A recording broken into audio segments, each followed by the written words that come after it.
The end of the year brings about many things: celebrations, reflections, and I bet you for some of your employees, some unused paid time off. But with a simple carryover policy, those unused days can roll over, giving your team the chance to use them at their leisure instead of having them be paid out or in some cases expiring. And of course, with Vacation Tracker, automating the entire carryover process is super easy to do. So let's go ahead and give your team the flexibility to use those days whenever they so choose.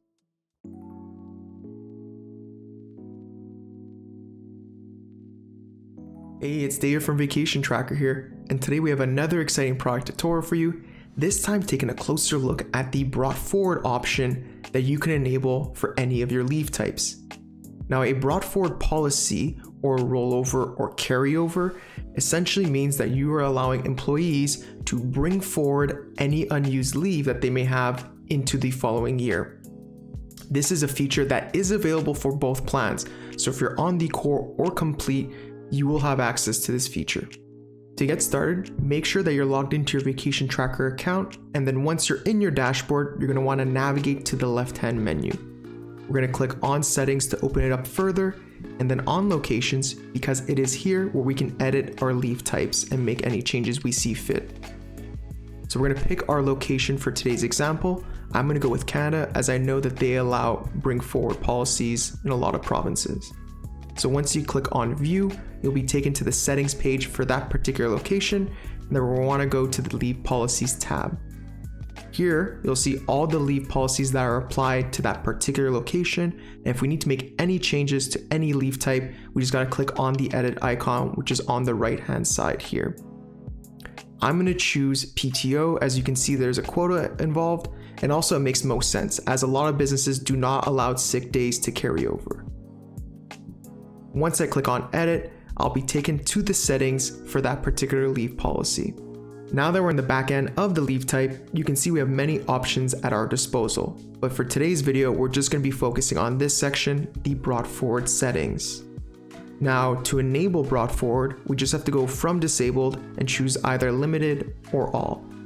Limited, as the name implies, allows you to limit the number of days an employee can bring forward, versus all just allows any remaining days to be brought forward.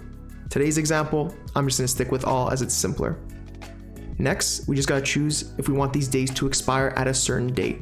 If you check yes, you just got to pick the certain date, and as of that date, those days will expire. If you leave no, then they will not expire.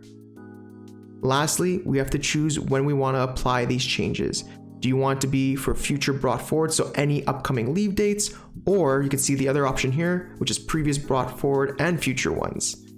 Make the choice based on your policy, and then once you're done selecting all these things, you just gotta click on update. And now you'll see that your leave policy has been updated for that leave type, and in this case, PTO has been updated to include a brought forward policy.